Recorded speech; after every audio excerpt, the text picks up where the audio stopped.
Hello, everyone, and welcome to another Chit, Chat, and Chill. Our organization is very much against the cancel culture that exists today. So when we have dialogue, we're open to all points of view without judgment. Welcome to the conversation.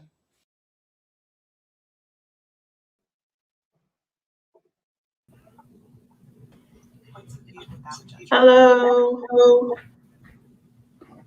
Hi, Hey, everyone. everybody. How's it going, everybody? Good evening, good evening, good evening. Welcome to Chit Chat and Chill. We have a really, hopefully, interesting show for tonight, so thank you for tuning in. Tonight, we're actually going to talk about update on the Derek Chauvin trial, and then we're going to get into the Kevin Samuels interview on the Joe Budden podcast. And then we're also going to talk about the WB's attempt at, I don't even know what to call it, but basically they put out this Black Kal-El character, Superman, and we have some thoughts on that as well to end out the night. So first topic that we wanted to talk about is the Derek Chauvin trial. So you guys may have heard that the Derek Chauvin's lawyer motion for, I don't know if it was a mistrial or retrial. I don't know, Tito, you might be better to give the details on this because honestly, I didn't get a chance to read up on all of the greatest. Would you mind? Yes. So the jury found him guilty on all the counts that he was charged with. And whether you agree with that or not, he's going to have grounds for a mistrial or a potential retrial based on a few things that came out just toward the end and then afterward.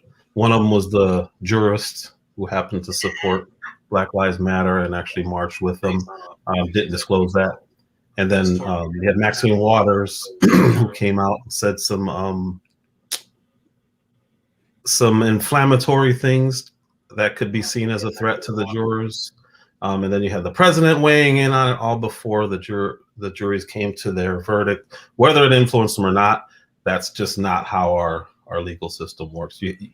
It's not fair to have the most powerful man in the world weighing in on your case right before the verdict comes down. So most likely it's going to be retried.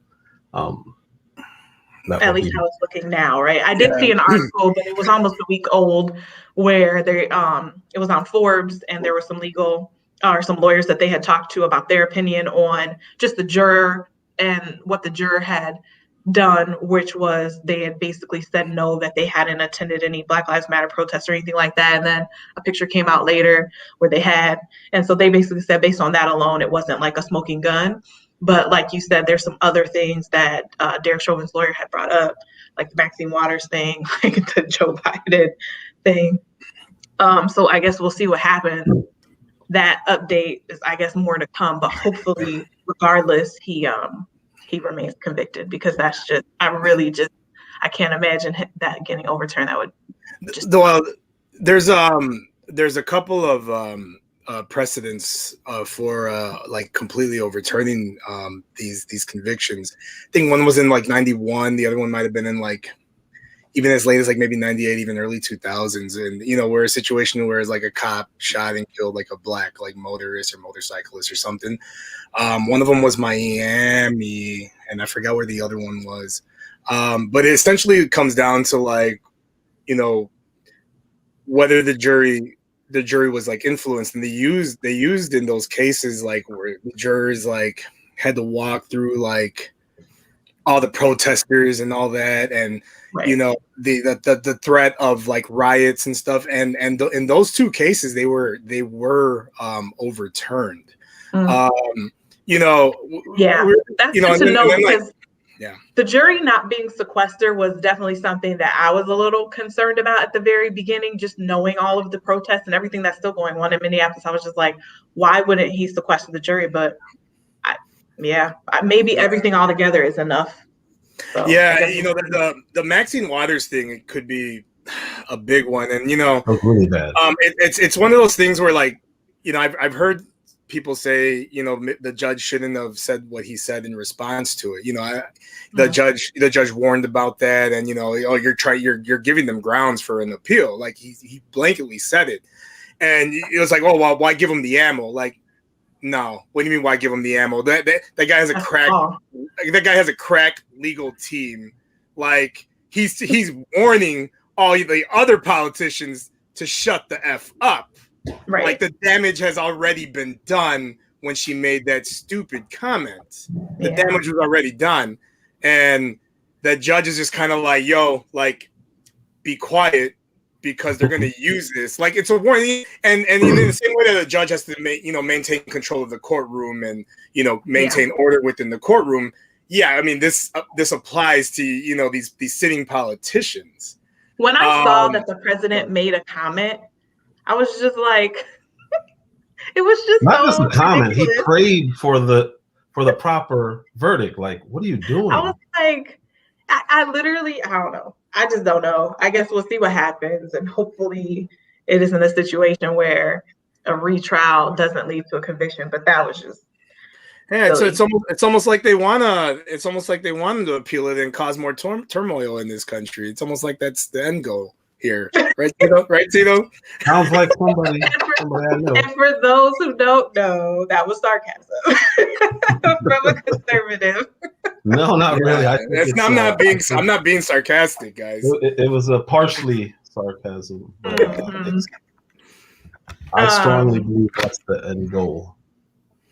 And I don't think that you're alone. And it doesn't even have to be that it's just conservatives. I feel like, there's a lot of people who feel that our politicians in general, regardless of what side you're on, are like invested in us being divided and fighting and all the protests and everything that's happening. So I don't know.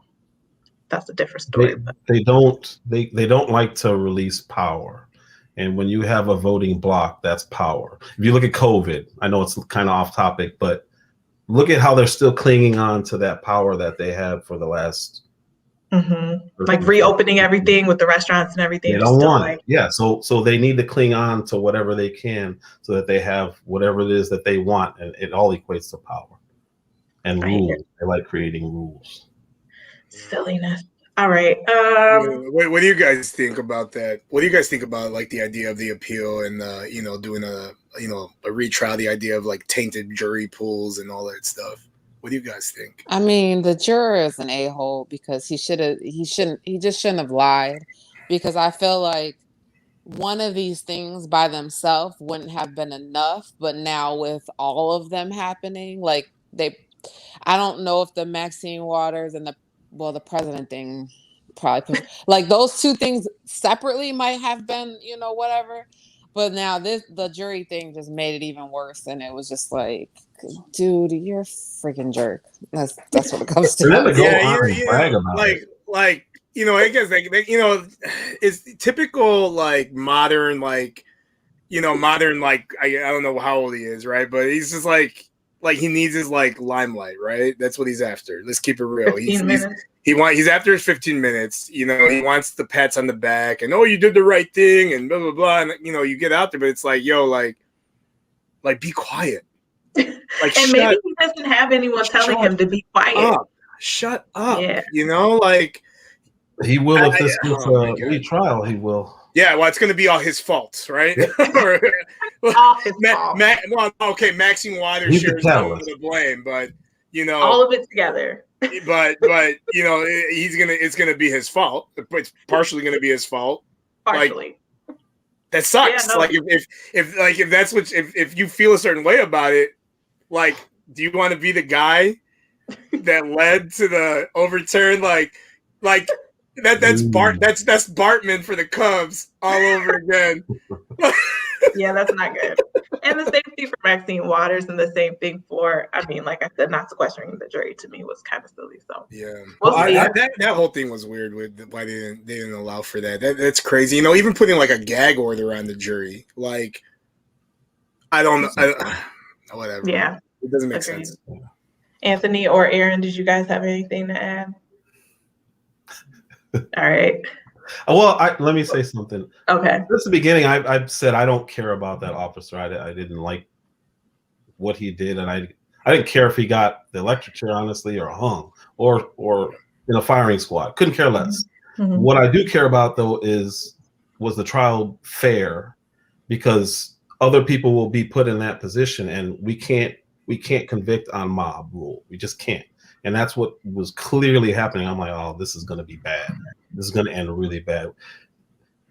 If you look at that trial, he was overcharged, but the jury just went with all of them. It's like, wait a minute, were they explained what these things mean? Because I don't understand how that's possible. Yeah, it's all meant to fall back. Fairness is it's a really big deal for all Americans. Everybody should be concerned because somebody got convicted on mob rule. Whether he was guilty or not doesn't matter to me. I just did not like how it went down.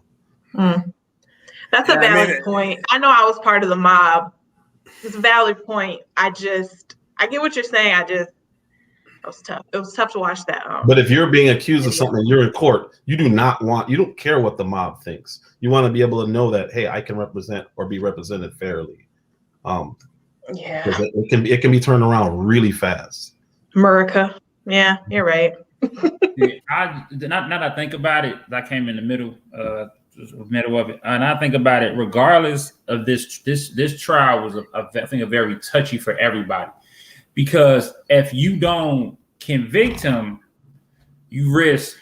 Was that January 6th all over again? What was that? You risk the protest. You risk that. You risk that happening again.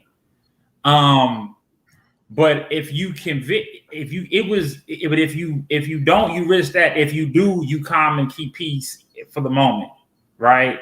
Because I feel like without having those rules in place, there was going to always be a loophole where they could try to get a mistrial or get, you know what I'm saying? Like, I just feel like at some point they were going to look for something to get an appeal.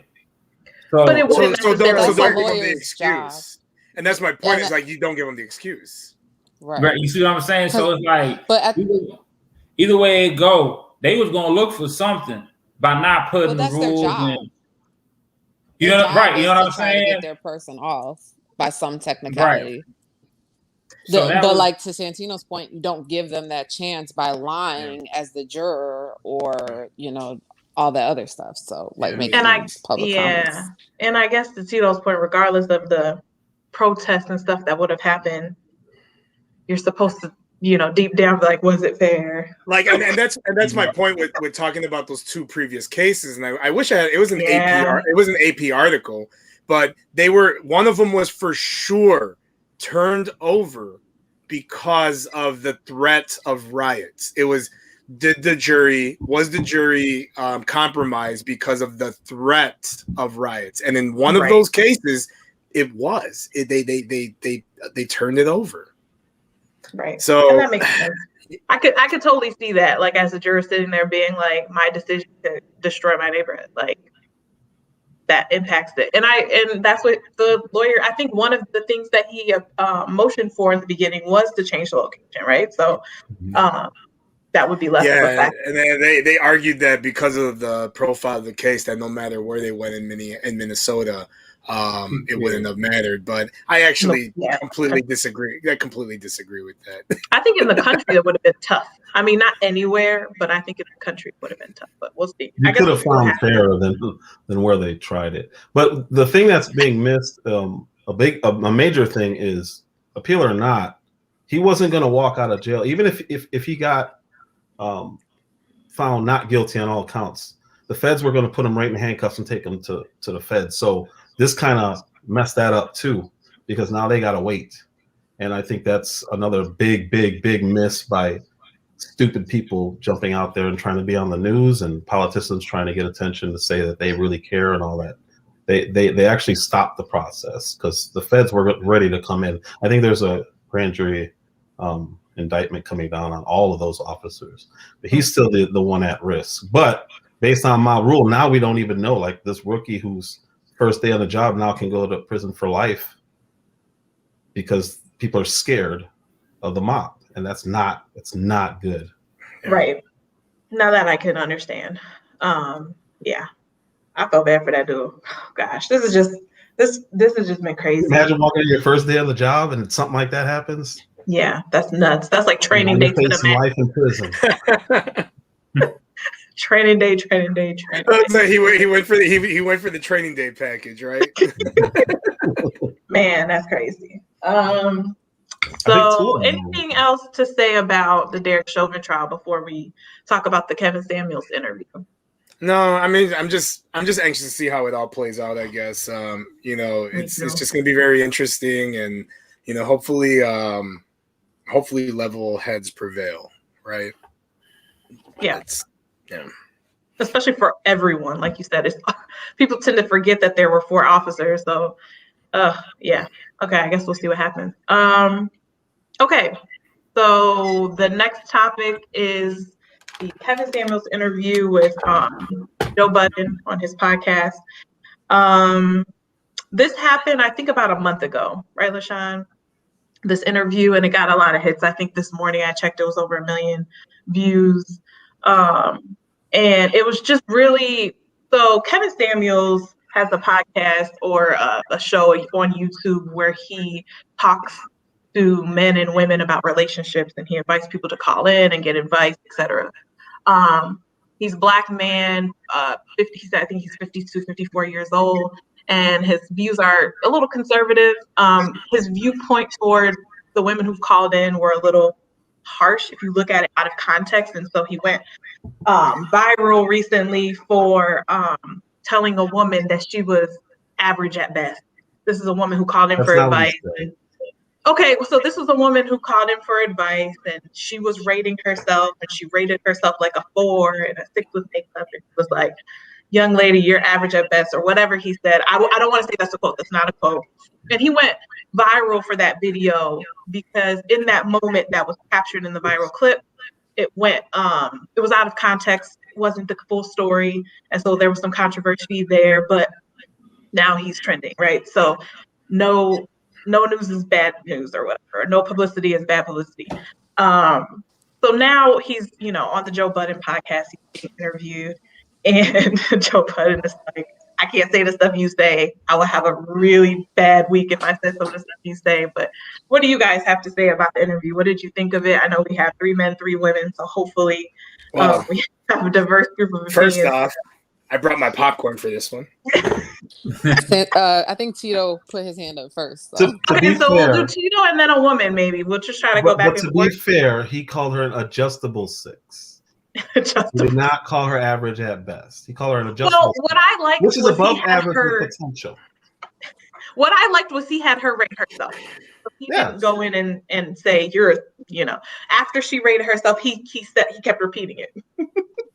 You rate yourself. Whatever. Okay, go ahead. There's a reason why he does that, though. Okay, so on the podcast, he talked a lot about women, in his opinion, and they call in for his advice, right? So I think from his point of view, he's received a lot of calls over the past year. He said his podcast had an uptick during the COVID, during the pandemic, as women are home alone. And they have a lot of questions for him about not being in a relationship. And so he talks a lot about why he thinks that is. So did anyone want to start off with their comments on what he had to say? It's so much and it's so hard because he made some good points, but he also is so sexist at the same time. Misogynistic a little bit. Yes. He's a little bit. But I could read a quote. So I could read a quote to start us out if you want. So this is about. I feel like you should just let Erin start. Oh, okay. Because she has so much to say about this subject. Okay, I can shut up, Erin. Santino brought his popcorn. I brought my notepad and my second laptop because my husband proved to me to argue this with fact versus emotion. That's the same thing Tito said yesterday. Don't go with emotion. So I went for fact. So I wrote down verbatim what he said. So I'm going to start off with what affected me the most, I guess. And his quote says, "Go read the Monahan report and Monahan scissors. They did not expect to give government assistance, the food stamps, to the Black community and for women to choose the check over men. They were confused as to why this happened." Later on, he says, it isn't the man's fault you were locked out of unions, unable to get equal jobs and things like that. Also, he says within the same conversation, we had a community, we had HBCUs, we had churches, we stuck together, we had Black business, we had Black buses. This stuff, that. But as soon as it came in, when the women were given a choice, far more chose this over the men, and that's the original quote, unquote, sin. So he said this happened in the 60s. This was taken from the 60s. First, I read the Monahan report and Monahan scissors to confirm this. That is not what this report says. I can share the link in this group chat later. It is a report by this gentleman Monahan about the disintegration of the Black community as a whole. A portion of that in his report is to why Black marriages were failing. So the scissors portion, as he spoke to, was how marriage was failing, and in the cross of marriage failing, Black men unemployment was also going up. So marriages were declining, Black men unemployment was going up. At a whole, which was the argument between me and my husband, I felt like he was victimizing Black men. In the last 15 minutes of the video, he then preached the message of Black men got to step up, they got to do better, blah, blah, blah. But just this specific portion, for somehow I felt that he faulted Black women for the disintegration of Black families, but not talking about the drug epidemic, not talking about Vietnam War, not talking about, like you said, Black men being unemployed at that time. So to fault women specifically and to misquote a report, I thought was unfair. But I feel like that is a lot of these TV, internet personalities. They can put out something and people believe it as fact. When it's really important to kind of go back and fact check, because he sounded smart until you look all this stuff up yourself, and it doesn't quite corroborate what he was saying. Go ahead. So I don't know. I learned about Patrick Moynihan when I was in, I don't remember what grade, but I learned about that in high school. That's been disputed for years. What was disputed was what he was supposed to be researching versus what his findings were. I have a motive issue with the welfare system because I don't think that it was an accident, and I don't think that they were surprised to find out what was going to happen. I think that was intentional, but that's completely separate. What he was saying still holds because it's the result of what he was trying to convey by even bringing up that report, is that when the government stepped in and we looked for help, it went really, really bad. Unintended consequences or intentional. It went really, really bad. He didn't bring up unemployment, but he did bring up crack cocaine. He brought up gang violence. He brought up, I believe he brought up policing in the 80s, what we grew up in. I'm a little bit younger than him, but he brought that stuff up. But I think if you're looking at what he was saying as a whole, is we shouldn't be looking outside for help. That's the bottom line. I didn't see him as blaming women. I was seeing him as saying, this is women's role. So who he's talking to are single women who are complaining that they can't find good men. So in that context, he's telling them, well, okay, so what do you rate yourself for? Okay, so why are you trying to get an 8 or 9? That's what he was saying to that lady who he called an adjustable 6.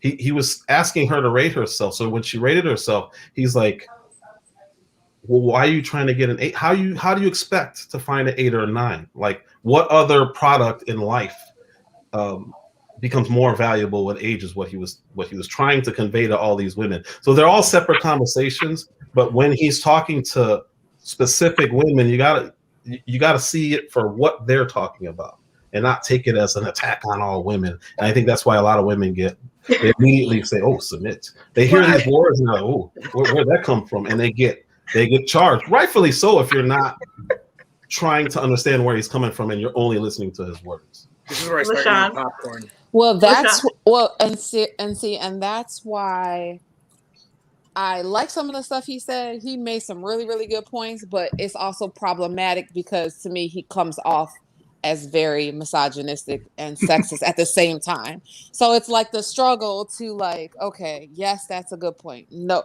like you have to really be willing to sit and listen and unpack. Like Kwan said, so much to unpack with it, because some stuff, like some at some points, like Aaron was saying, he just throws out these so-called statistics and facts, and he doesn't necessarily say where he's getting it from all the time.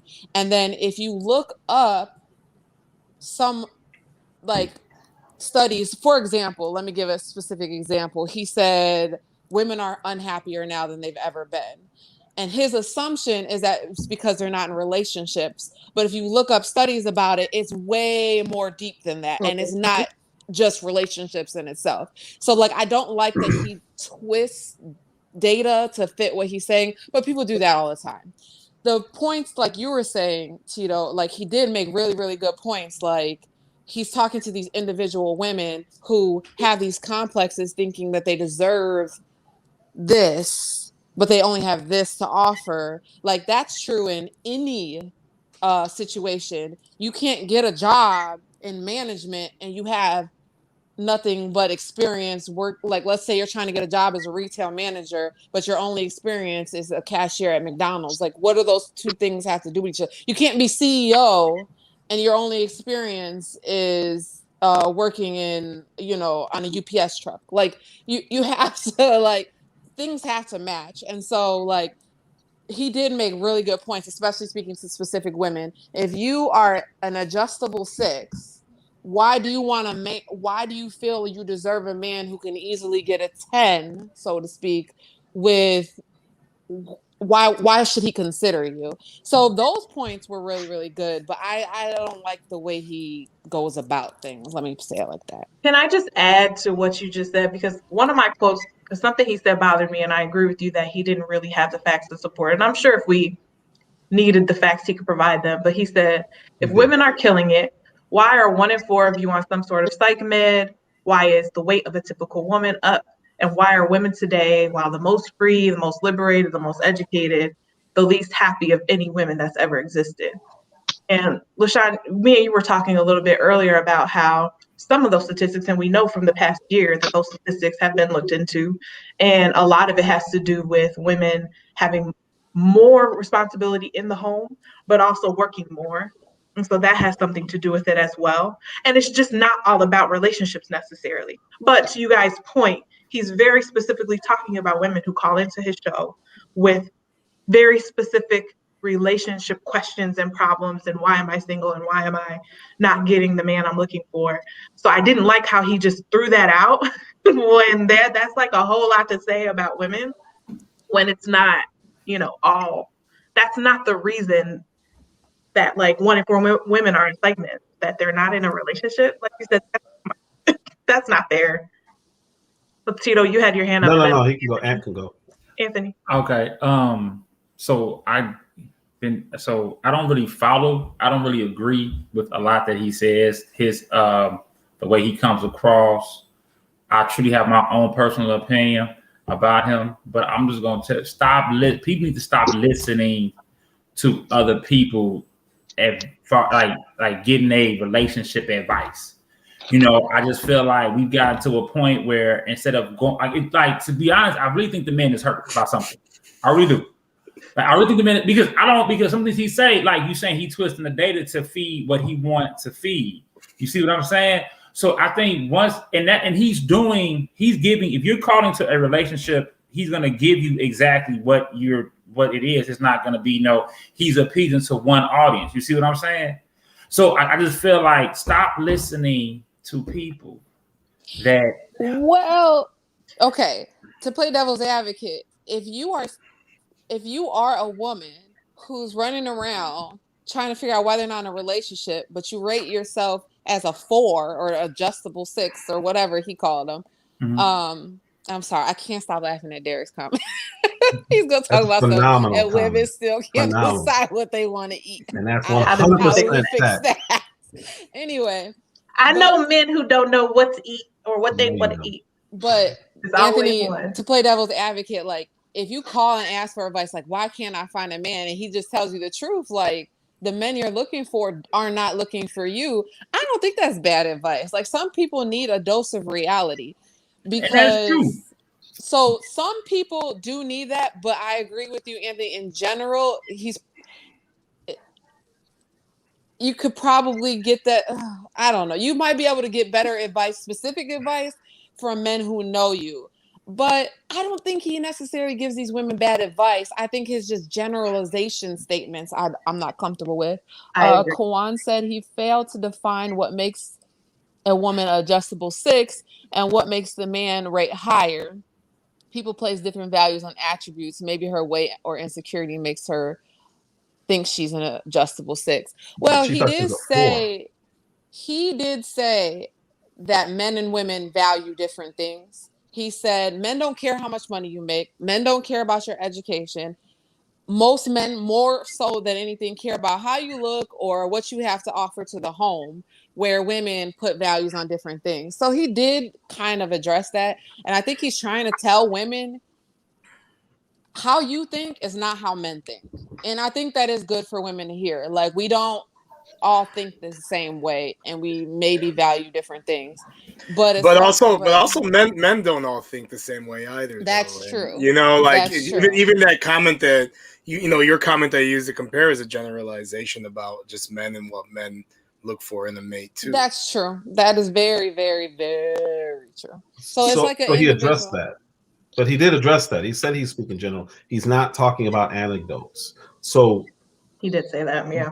He's specifically talking to these people. They're single. They're in their 30s to 40s, and they're trying to figure out why, or they're looking for that man. And he's talking about that man. He's also talked about men in the past. So he's being very specific to these people. That's his demo. He's not talking about women in general. He's talking about women in that demo in general. And I think he's trying to give a voice to men, because men have really been silenced in this arena. Because he did talk a lot about how, from Waiting to Exhale to The Color Purple, we know how women feel. We will always know how they feel. They're going to tell us no scrubs, etc. But for men, he said, let me see if I have the quote. He said, he said to the women, what do the kind of men you want from a woman? And then it's quiet, because no one's listening to men about what they want, but you're demanding all of these things from a man. And I think that was a good point that he made, that women have more platforms, at least in the past. Now internet is a little bit different. But like, as far as like the entertainment industry goes towards women, because there are the primary consumers in every household. So yes, we have all of these movies and talk shows all day, every day, that are dedicated to women's point of view. How many men talk shows have you ever seen that are not on in the middle of the night, and they even barely talk about really men things? And then they get called chauvinists, or they get called names.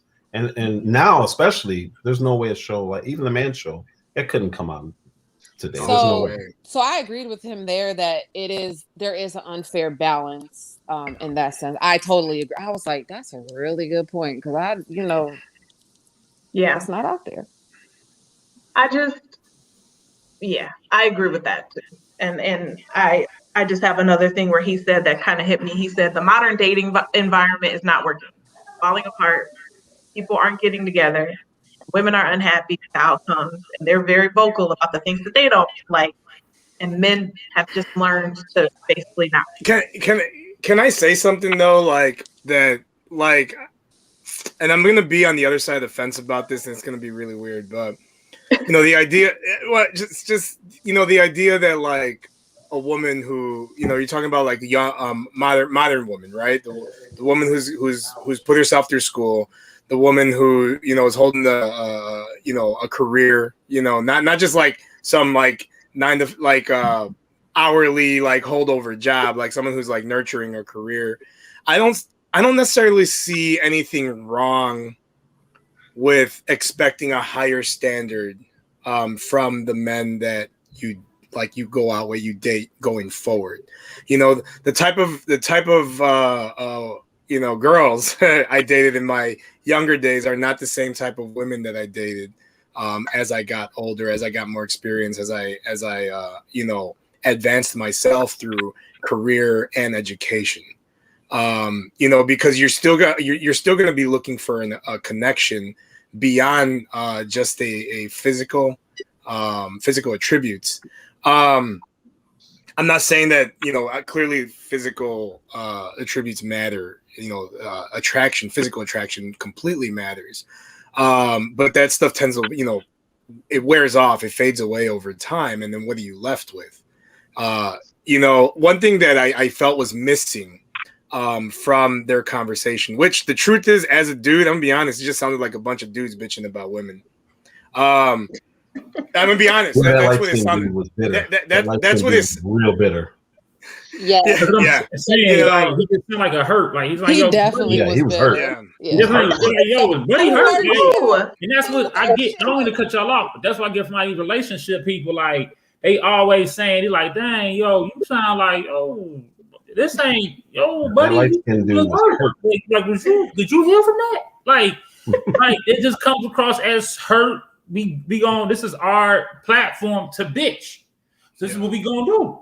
But that's fair, and that's their platform, and that's fine. Yeah. I mean, I have no problem with that. I do kind of want to go into what that comment says, though. Like, yeah. Well, that's what can I I just wanted go? to speak to, Shanti. Okay. I just go real quick. Let me just finish where I was going. The one thing that I felt was missing from this conversation was, you know, he's latched on to, like, you know, money and looks and all that stuff. But there's one thing that matters too that wasn't brought up was values, like core values.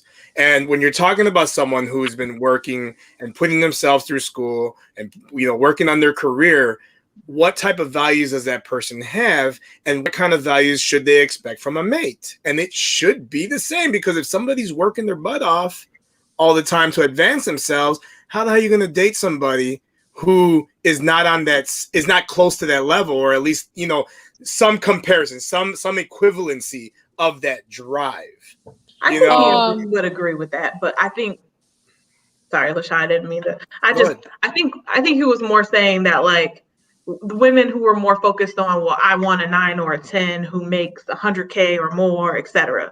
So it's like, you can find someone with the same values who doesn't necessarily make the same amount of money as you and isn't a 9 or a 10. Who cares? As long as you have the same values and you guys are attracted to each other. And, you know, there was just some very shallow things that some of the But women he's making such a general comment, though, like with that, you know, the have to be like a 10 and have to make $100,000 a year. Okay, he's making such a general comment about that. No, I understand that, but he's generalizing that comment. But how many women actually have that mentality? I'm going to say that's still the minority of women. That's still that's going to be a minority. But it's going to be a minority of women who fit that demographic that he's talking about. It's still going to be a small amount of them versus, like, the general. It's not going to be 100% of them. It'll probably be like 10%, if that. But so, LaShawn, you wanted to say something, and then Tito. I wanted to go back to what you were saying as far as everybody's being unhappy dating, and we need to fix that. I think maybe people are just on different pages of what dating should look like. Like, I don't want to generalize. If too many men are thinking like him, where they want this, like, submissive woman that just maybe doesn't exist in modern day. If you work full time and you earn the same or even close, you're working full time, you're not necessarily going to come and be submissive to somebody who's doing the exact same thing as you. Like, I think we live more in a world where we need to be more cooperative. And when he used that word, where he was like, women need to cooperate, people don't need to be butting heads all the time, that part I agree to him. But as soon as you switch it to submissive, I'm like, what does that even mean? Like, if I work the same as you, why do I have to come home and do twice as much as you do? Why am I still doing everything in the household? Like, why can't we have a partnership where I feel like there's still a decent amount of men who have not realized that they need to take that role? Quan, say it for those in the back. Like, Yeah. if I went to school as long as you did, if I'm working just as hard as you, then when we come home, you cook some days, I cook some days. And so so for me, some of the, like, he's from a different generation where, yeah, you know, I want the submissive woman, but I feel like if you think like that, you need to catch up to where what women are thinking, so we can all come together and realize it's a cooperation. It's a partnership. We don't live in this submissive world anymore. We need to be going back and forth. If you want to submit to certain things, then you also need to submit to other things. Like, it needs to be back and forth. And maybe that's where the disconnect is as far as dating goes. So just to Tino and then Tino. Sorry. And Tino, then Anthony. And then Aaron. yeah, Aaron was Aaron. Everybody, actually. Aaron. Oh, she was first. Go ahead. So what I'm noticing is you guys, a couple of you guys keep saying like he's speaking specifically to his audience, the women that call in, the women in the mid-30s. But he said a couple of times in his interview, women in any society. So specifically, he said, women of any society has been shielded from the harshness of the world. Well, when you can't continue to shield women from that, then they have to start dealing with it. You as a man know, if I'm driving a car, I got to be able to handle what happens with what's coming. With this, most women think I'll just call somebody. He says multiple times, not just middle-aged women, not just college educated women. He's specifically speaking of women in general, not just he thinks we're some helpless group of. So I have some huge issues with that comment. I mean, just historically, women are the biggest sufferers of like war and famine and every bad thing that happens in the world. Women tend to be the biggest like victims of that. Aaron, were you done, or did you want to keep talking on that point? Sorry. Forgot.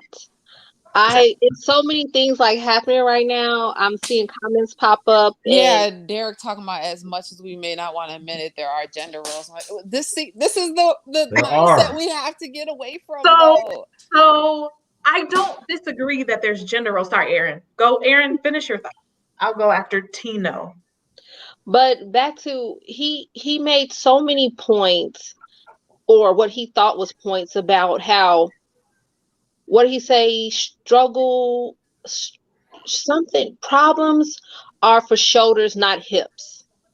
And he talked about how, when one of the guys kept saying how, I know women who got it from the mud, they made it from the mud. He's like, how did the government help them?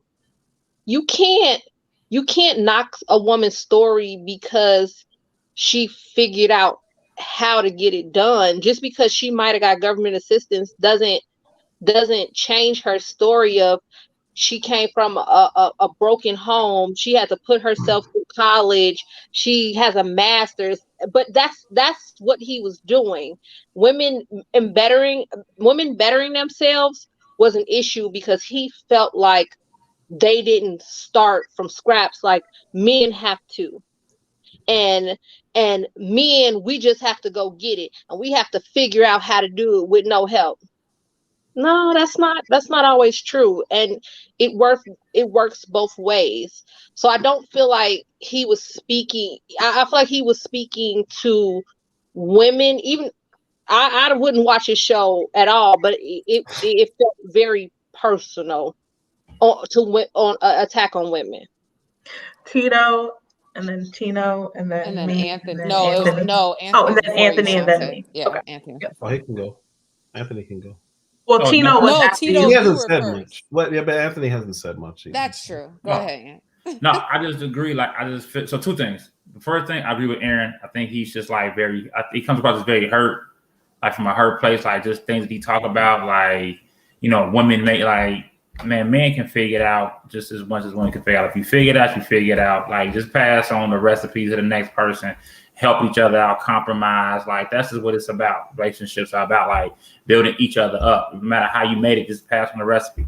And then at the same time, to piggyback off of Tino, about you said earlier about that's a small percentage of women.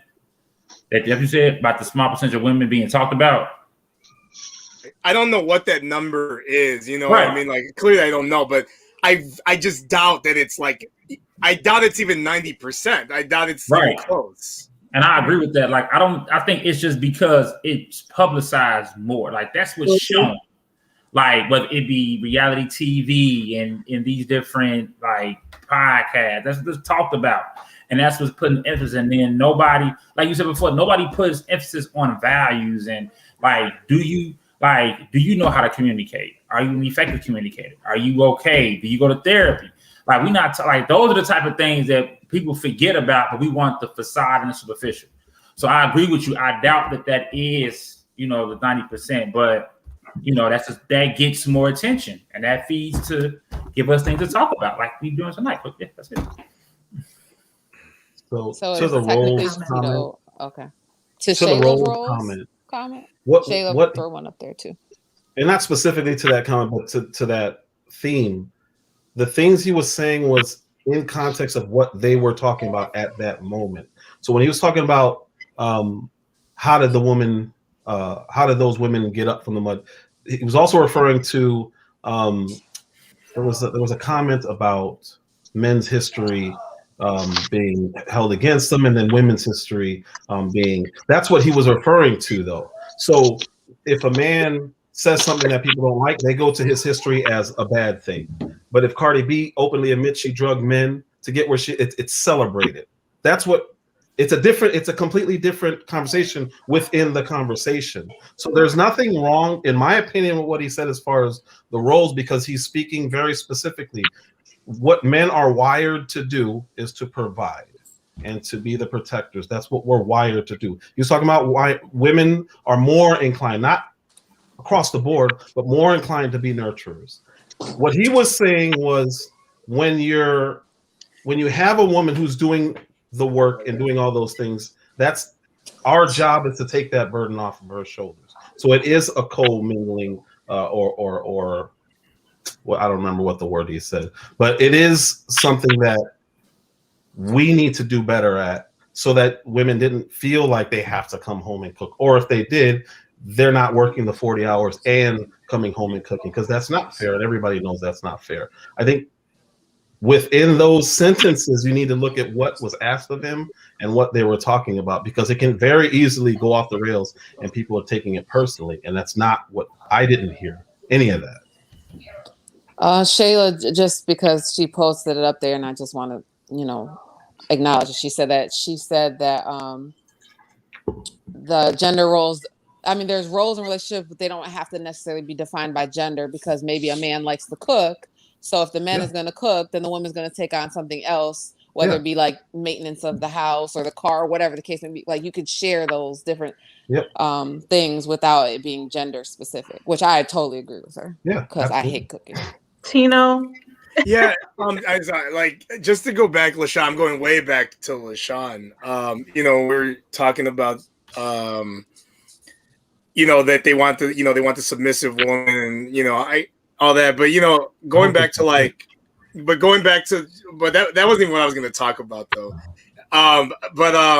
Just going back to like the idea of like women, in a household. I don't think men fully realize and appreciate how much work it is to keep house. Like when you're talking about like your housewives, like the grocery shopping, the meal. No. Okay. Sorry. 100%. Sorry, I didn't know. I thought I was muted. You're a hater. No. I 100% believe this though. Like I don't believe, most men don't believe the work it takes to keep house. It's a full-time job. I mean, take it from I am the primary cook in my house. Like I am. And I love it. I love cooking. It's like an artistic like thing for me. But it's work. And like the one thing I learned was during the pandemic, during all this lockdown stuff. So now I'm used to making one meal an evening because clearly I eat lunch at work, eat dinner at home, right? But now pandemic happens. Now I'm making breakfast, lunch, and dinner. And the amount of work it takes to plan that out every day to ensure that you're not getting tired of the food, mixing it up, because I have to eat it too. I don't want to eat the same thing like every day or the same thing week to week to week because that's all I know how to make. No, like I had to go and like bust out the YouTube recipes and like, if I see something on TV, like, damn, that looks good. I wonder how to make that, and then like look it up, and it's work. Like, and that's just the meal. Just the food. That's just the food. That's just the meal prep. Just the food. Like that's not including like everything else. Like I have a whole new appreciation for it just off that alone because I had never had that where it was my responsibility to like prepare all 3 meals every day for the last for like 7 months straight. And that's like just one aspect. Like, and then going back to Aaron's comment or Aaron's thing where she quoted him saying about how what did he say? You can't carry problems on your hips. You have to carry them on your shoulders. I'm gonna say this though, as a hiker, as an avid outdoorsman, I can appreciate a backpack that disperses that weight onto my hips. I'm just gonna throw it out there. Baby. Okay, so there's a comment that says, my wife doesn't cook or do maintenance. She barely cleans. What she does do is work hard and hustle. She's works 12 hours a day, not because she has to, because she likes to. I was going to say something to your comment, Tino. I was going to say to Tino's comment. Huh? Aaron's husband is the best. Whatever. Tino, I was going to say to your comment, and cooking is just one part. Then there's like the kids with the homework and keeping up with their schedules and who does what.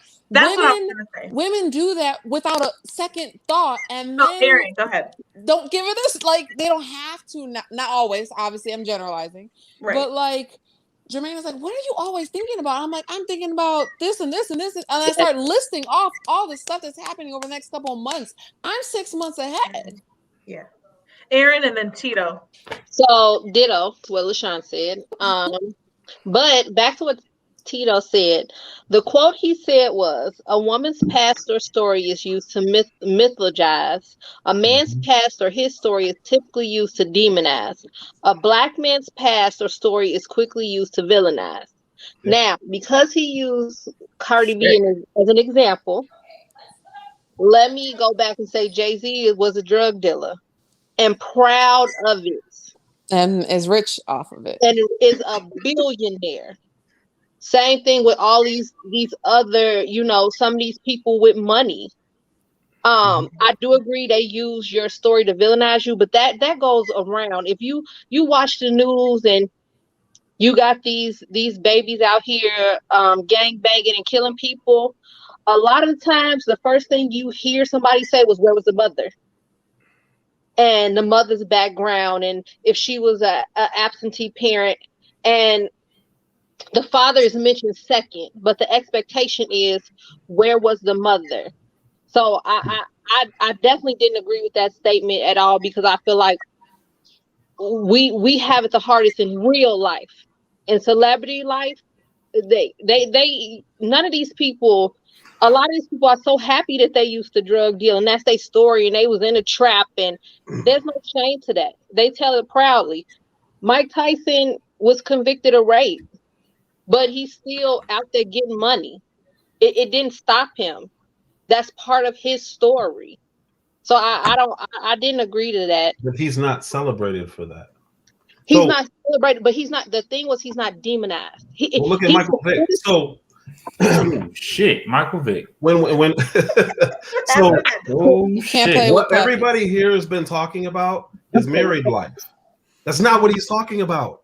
He's not talking about how your marriage works. That's fair. He's not talking about how my marriage works. Almost everybody here is married. That's not what he's talking about. He's talking about single people who want to get to that. If you want this, then this is what you should expect. Or what you're looking for may not be realistic. It's all if-then statements. He's not saying you can't do this, or Jeffrey.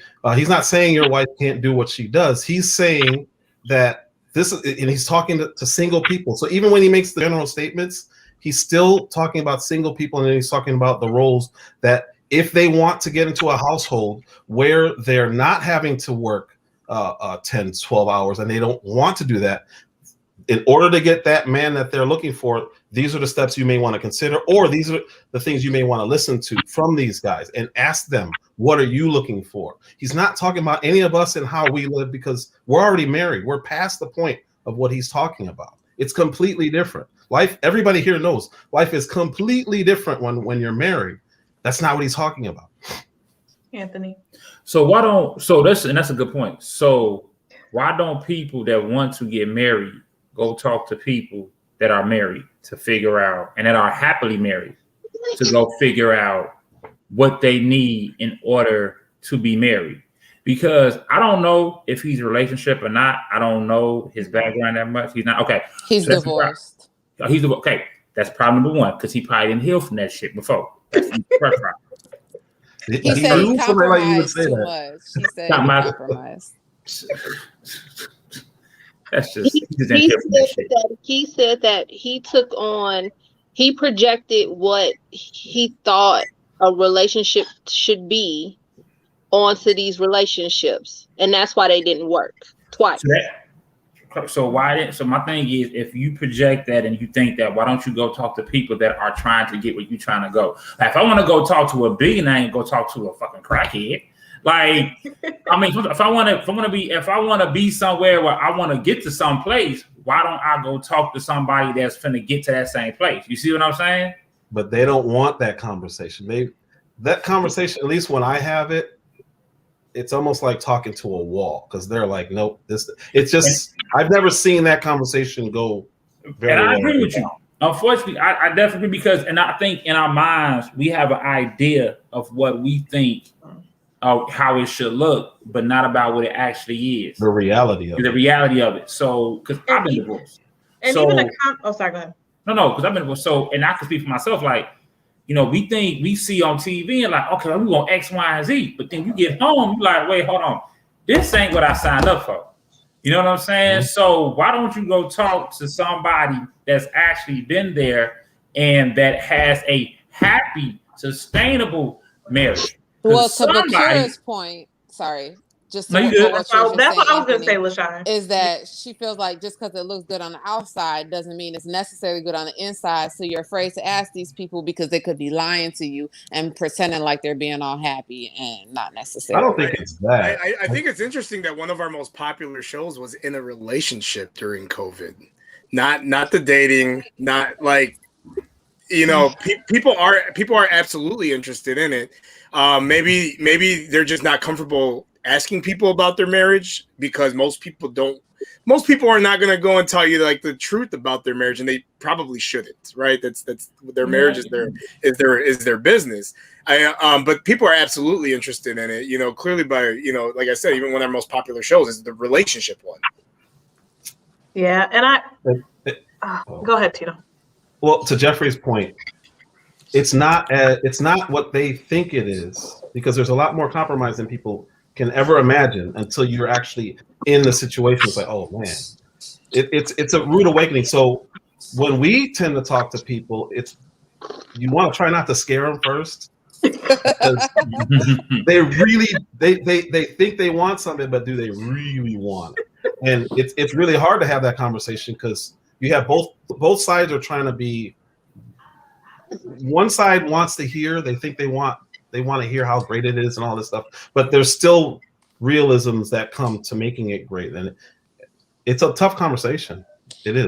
And just really quick, Aaron, quick, Aaron, because it's just a quick comment, and then the other thing is, like, you may think that it comes off as like a really negative, or like you're seeing the negative parts of people's relationships and marriages, but there's no. The whole point is to have more good than negative, but it's impossible to not to have negative. Let's put it like that. Mm-hmm. Go ahead, Aaron. I'm sorry. So one of the points I agree with, I actually had a whole one I agree with. He said marriage isn't about romance or love. It is about duty. And I agree with that. I agree that, you know, and to just the conversation we've been having the last minute or so about marriage is the work aspect of it. And I think that that's what a lot of people forget about is the work aspect. And just, if you go on looks alone and the idea of it, that's when it starts falling apart. And he did say that that's when he mentions to I gotta the meet this guy. he said when he tells the people that call in that it's, marriage is about duty. And a specific example he gave was how, they said back in the day in our grandparents' relationship, the grandfather had outside kids and the grandmother didn't say anything because it was her duty to keep her husband secret and, keep their marriage kind of intact, where it was the grandfather's duty to keep his house intact. Clearly he didn't. Clearly he failed in that. Okay, so hold on.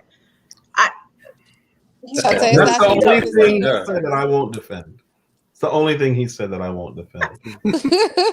I do agree with you guys and probably with him that single people don't necessarily want to hear the truth about marriage because marriage is hard work. And no one who's lovey-dovey no one who's in the first 3 months to a year of a new relationship wants to hear about the struggles that are going to come later. You know what I mean? So I get that. And so you're right, Tito. We definitely filter when we give advice, and that's not necessarily helpful, but it's the truth.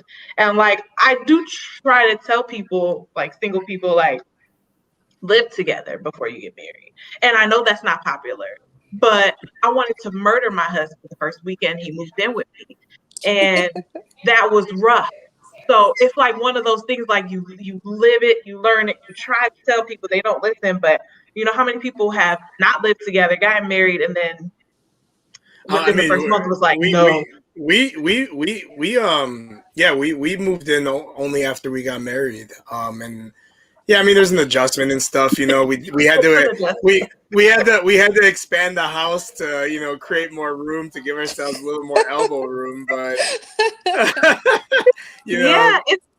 the dog is still adjusting. Even the dog is still adjusting to the idea that it's not just me and him in the house. So that's the dog. That's the dog. Maybe to all your points, all I've been wanting to say, Tim and Tito, is real quick. Is that maybe Kevin Samuels is not the best person to talk to if you want advice, but maybe if you have married people in your life, it doesn't have to be that you think that their relationship is perfect, but just that you know that they're married and you can just get their advice on being in a relationship, especially now during COVID. Those who have survived this craziness, I think there's a lot of value to asking married people, regardless of how you view their relationship. Go ahead, Tito. Which is what Kwan said in her comment. Talk to multiple people. My dutiful wife, Kwan. So I got two things. With duty, there comes roles. How do you define what the duties are if you don't have roles? What you're good at. Right. I'm good at budgeting and stuff. That's what I do. I do it naturally. It's not stressful for me. I do it. Within the marriage. Within the marriage. Right. So when you're in a relationship or trying to get into one, you have to be able to define those things. Yeah. If you don't define those things, you need to figure out what the roles are going to be, because that's what determines what the duties are going to be. That was the first thing. The other thing was I'm going to try to attempt to defend that duty thing, because I thought about it. Oh, Lord. Walk it back, bro. I think what he meant was that they were still able to work it out and not get a divorce and stay together as a family unit. That's the best I got. But I figured I'd still try. Yeah. You say duty in a relationship, it always sounds misogynistic. It's like saying the word submissive almost. Yes, I hate that. It's not a good word. Nothing wrong with that word. Duty and submissive. Nothing wrong with that word. When it comes to a relationship, I feel like that's just not a good word to say to someone. But everyone has to submit but men in different too. ways. That's what compromise is. Well, compromise is a better word to me. It's the same thing. You just don't like the word. You don't like the feeling that it gives. I don't like the feeling. I don't submit. I compromise. You do. Time out. Called submissive. Do men want to be called submissive? I don't like neither one of the words, like submissive. Like don't, because I tune the minute you be like, "Hey, this your duty, motherfucker." What? I mean, compromise and submission are not. Compromise and submission are two separate things. You're submitting to somebody else's wants or needs. Yeah, but a compromise is a give and a take. Both of them are. A submission is not. Without submission, you're not allowing that other person to do whatever it is that they're going to do or their role. You have to submit. Everybody does. You do, I do, Shantae does, LaShawn does. You don't like the word. No. I agree with you. You submit. If you're using it in a literal sense, but that's not how people mean it. I mean, for me, they're two separate I think because over time the word submit, people have utilized the word submit. Even if you look at the Bible, we're gonna go here. People have taken that word and like twisted it and turned it into what they like Bible. I'm not a Bible scholar, but I'm gonna say this. I'm gonna try to get this the best way. I'm trying to get it the best way I can. Wives, submit to your husband. Like it's just certain words that you just got to be like, submit. Like, so what you mean submit? Like this little stuff like that. Like I think it's a way to say certain things because I think everybody has triggers. So if you want to trigger a positive response, but it come in a positive way. If you want to trigger a negative response, say dumb shit. That's all I can say. Or you can just explain what you mean by submit. Because the word has a meaning. Yeah, right. Just explain it. Yeah, you just have to define it though. Yeah, what does this mean to you? What does this mean to Can me? y'all submit to Erin? Because she's supposed to talk. Yes, it's her turn. I submit my time. I definitely will. And then you see this is the new. I submit my time to her. Yeah, what was that? What was that? Y'all are still talking. Go, Erin. Oh, now Erin's muted. She submitted to the mute button. What Tito said in that particular instance, I agree with. That you have to submit to a person to allow them to do what they need to do. So what I heard him say, which is why I agreed with him, was if you have a difference of opinion, sometimes somebody has to step back and allow that person with their idea to move forward with their idea, even if you necessarily just agree to disagree. That is a form of submission, and that portion, I agree with him wholeheartedly on that. With the Kevin Samuels, yeah, because I feel like that was his whole thing. Was he kept saying cooperation, be nice. Women will come at me with all these demands, but how are you submitting or being cooperative to make the relationship work? So, yeah, no, not Kevin Samuels. I was just saying Tito. Okay. Same thing. The point was the same. I agree with you, Derek. Everything he said so far. Let's make sure Derek and Tito never meet.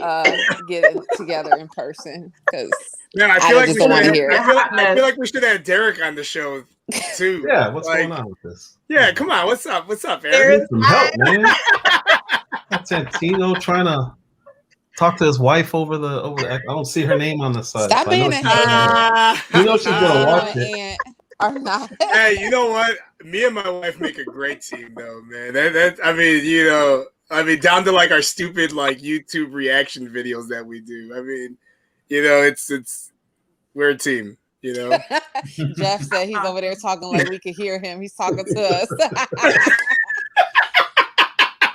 But I think in the end, all the single people want to have that team. They want that, but they just don't know how to get it. And I don't see anything wrong with looking. I mean, for straight up advice. It takes a lot of patience and hard work and fights and more fights and compromise compromise, but on both ends. Not on one. It's it's not all the notebook right out the bat. Like you got to build to that. Yep. It might be at first, but like I said, every relationship at first is all rainbows and stuff, and then you start to talk about your beliefs and your values and do I want to have kids and this and that, and that's when it gets deep. And a lot of people, I feel like, will be in a relationship and be single and try to marry someone wanting to change them, and that stuff won't change. You have to talk about that stuff before you get married. The person you marry will be the person you are married to. They don't change just because you want them to. Sorry, go ahead, Ann. And I was gonna say that, like, why don't people talk to the person that you with? Like, I don't think they have enough conversations with each other. Like, if you're going for, like, I think people need to just like have those open conversations and be honest with yourself about like about who you are. You know, don't finagle. Just be honest about who you are. Like, you know, talk to your spouse about it. Be Well, people you are from the calling- beginning. And Right. that's, People are. You always send Right. representative. You know what I'm saying? You always send the person. You always send your. don't eat a salad on your first date if you would normally eat a steak. Just be who you are. Like, but eat that There's no steak, girl. switcheroo. I'm eating steak. No, Well, I think that's the problem, and that's what he was saying was people's expectations from the beginning are very unrealistic. Mhm. I'm like, you know, as soon as they walk in and they're like, oh, well, I own my own business and I'm this, and that. And then the person goes, well, I don't own my own business, but I work here and that. Well, I can't date someone who doesn't own their own business. It's silly. It's like from the beginning, you're just, you know, saying that someone's not worth your time. And those are the people calling into the show looking for someone on their level when you don't even give them a chance. It doesn't make any sense. Yeah, and that's one issue too. People go into things like a certain mindset, so they don't really have an open mind to actually get to know somebody, and they miss out what actually makes up a marriage compared to just and like Santino said, at the end of the day, it's about core values. So if you share similar family values, whether that be like, you know, how you respect your family, how you spend time with your family, that's going to lead to more success than you talking about money and jobs. Like at the end of the day, what are your core? Do you like to do the same things so that you actually like to spend time with each other? Can you be apart from each other? Do you have those little hobbies that are just to yourself? Like there's a lot that goes into it, and money. Do you like yourself? Money is part of it, but if you have your own money, that shouldn't be your primary concern. If you're making six figures, why is your primary concern money? Your primary concern should be, can I be happy coexisting with this person? Yeah. Well, what was that? Chris Rock does that Bigger and Blacker, where he's like, two crackheads will be together forever. Yeah, they want the same thing. We gonna smoke this crack. What is Derek talking about? I'm sorry, I'm looking at these comments on Facebook, and Derek is a mess. Tito, stop. How dare you? How dare you insult my good That friend? Lewis part has different when one person owns a gun. Derek's talking about some Aaron's in control because she's the only one who knows the code to the safe. The combination code. Look at Aaron silently like no. I'm just gonna give it to you, but this cooperation is going away.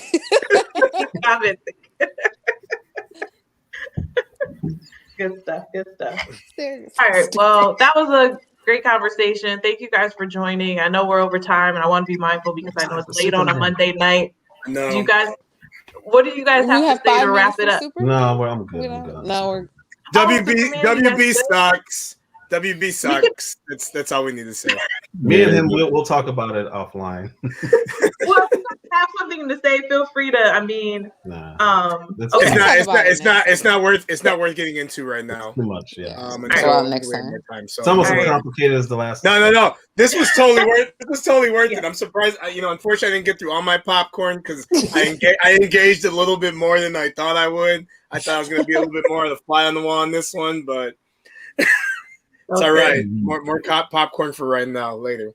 Because we didn't get into a big aspect of it though, because mainly what they were talking about was black women and black men. We didn't touch on that, so it was a much easier conversation to have because that's a whole different level of conversation. That's true. I think Aaron said a quote, but we definitely. Yeah, that's the one. That's the one where Santino would be like.